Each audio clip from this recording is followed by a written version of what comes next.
नमस्कार सभी पेंशन धारकों का स्वागत करते हैं एक बार फिर से हमारे इस YouTube चैनल पर। दोस्तों, इस समय की पेंशन धारकों को लेकर बहुत ही महत्वपूर्ण और इम्पोर्टेंट खबरें निकलकर सामने आ चुकी है।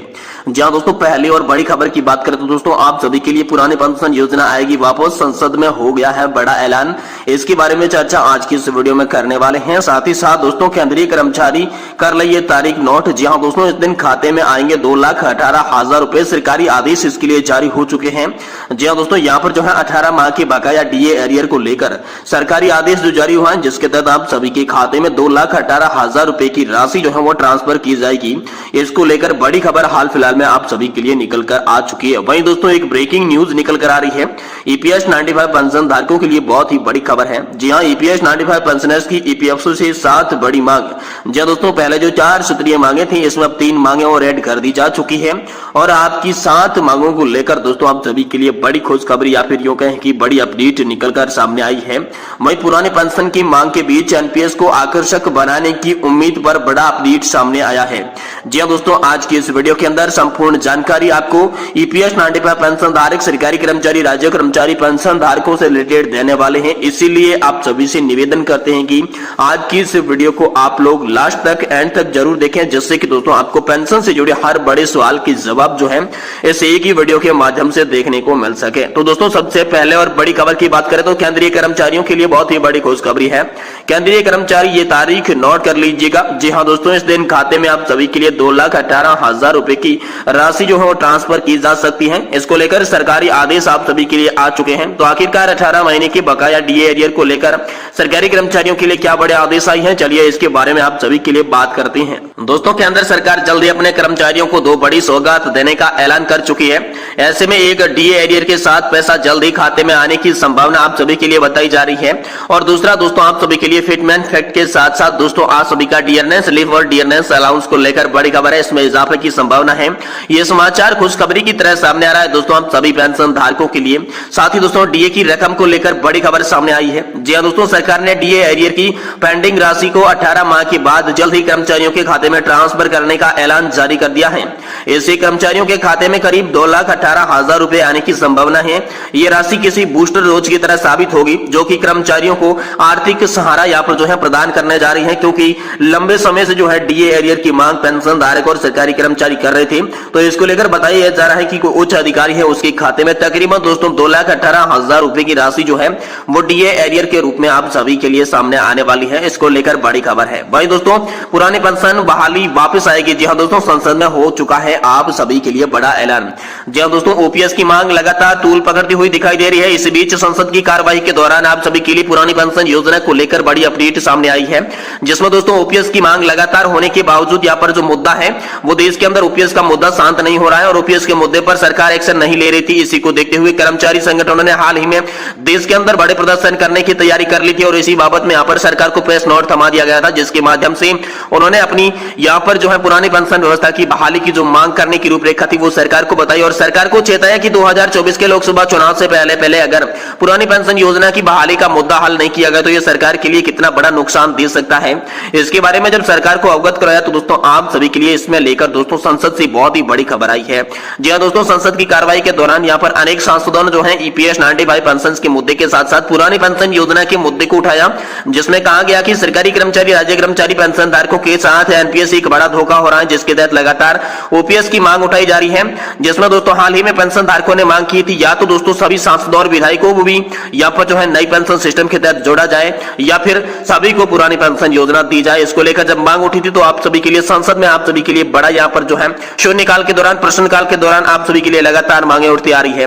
लेकिन तमाम मांगों पर कोई भी बड़ा फैसला नहीं हुआ है। जैसे इस पर कोई फैसला होगा हम आपको तुरंत इसी चैनल के माध्यम से जानकारी देने की कोशिश करेंगे। इससे पहले दोस्तों चलिए जानते हैं ईपीएस 95 पेंशन धारकों के लिए निकल कर आई बहुत ही बड़ी खबर। दोस्तों अब तक आपने सुना होगा कि ईपीएस 95 पेंशन धारक अपनी 4 सूत्रीय मांगों को लेकर बड़ा प्रदर्शन कर रहे थे, लेकिन इसी बीच एक बड़ी ब्रेकिंग न्यूज निकल कर आ रही है। जी हां दोस्तों, ईपीएस 95 पेंशन धारकों की 7 बड़ी मांगे सामने आ चुकी हैं। ईपीएस पेंशनर्स ईपीएफओ से 7 बड़ी मांगे कर चुके हैं।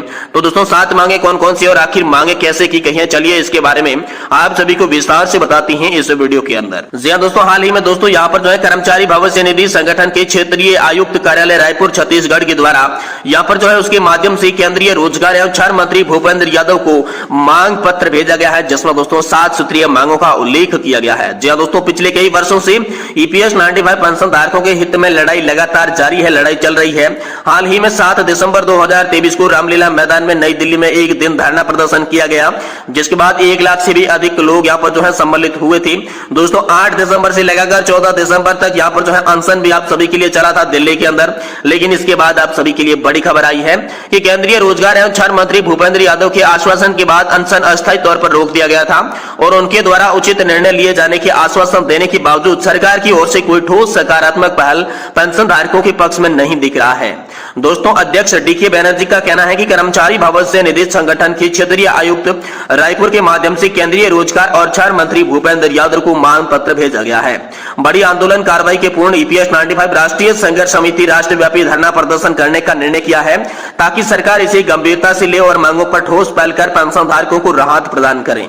दोस्तों BSP x employees welfare association Bhilai के तहत ईपीएस 95 पेंशन धारक राष्ट्रीय संघर्ष समिति व मांगों को पूर्ण समर्थन प्रदान करने के लिए एकजुटता व्यक्त करती हुई नजर आ रही है और साथ ही दोस्तों रोजगार और श्रम मंत्री की मांगों पर यहाँ पर जो है मांग करती हुई नजर आ रही है, जिसमें दोस्तों हाल ही में आप सभी के लिए सकारात्मक कदम कैसे उठाया जाएगा इसके बारे में बात की गई है।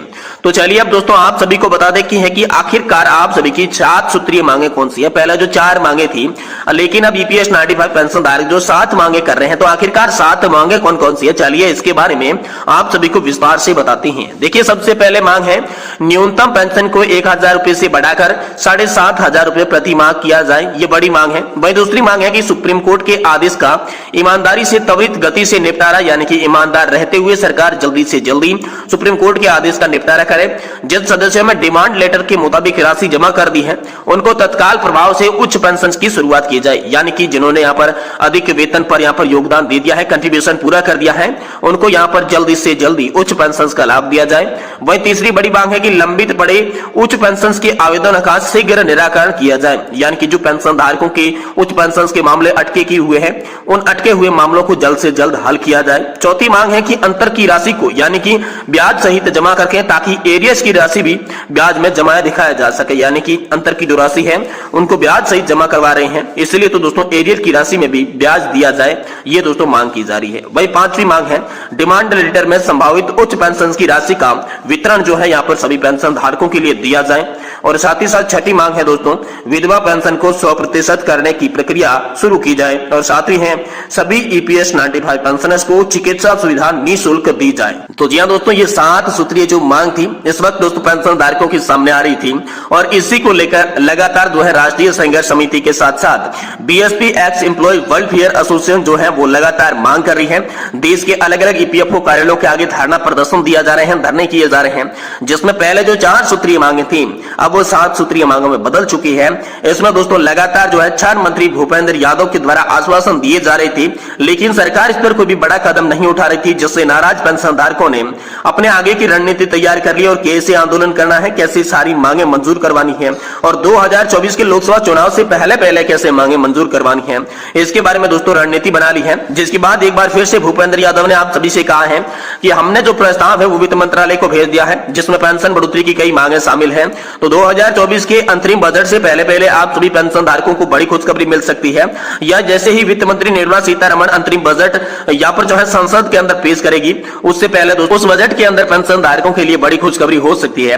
ऐसा दोस्तों हाल ही में आप सभी के लिए बड़ा अपडेट निकल कर आया है, लेकिन सरकार ने आधिकारिक तौर पर किसी भी पेंशन बढ़ोतरी की या पेंशन की कोई भी मांग स्वीकार करने की पुष्टि नहीं की है या फिर घोषणा नहीं की है। जैसे ही पेंशन से जुड़ी कोई बड़ी खबर होगी हम आपको इसी चैनल के माध्यम से तुरंत देने की कोशिश करेंगे।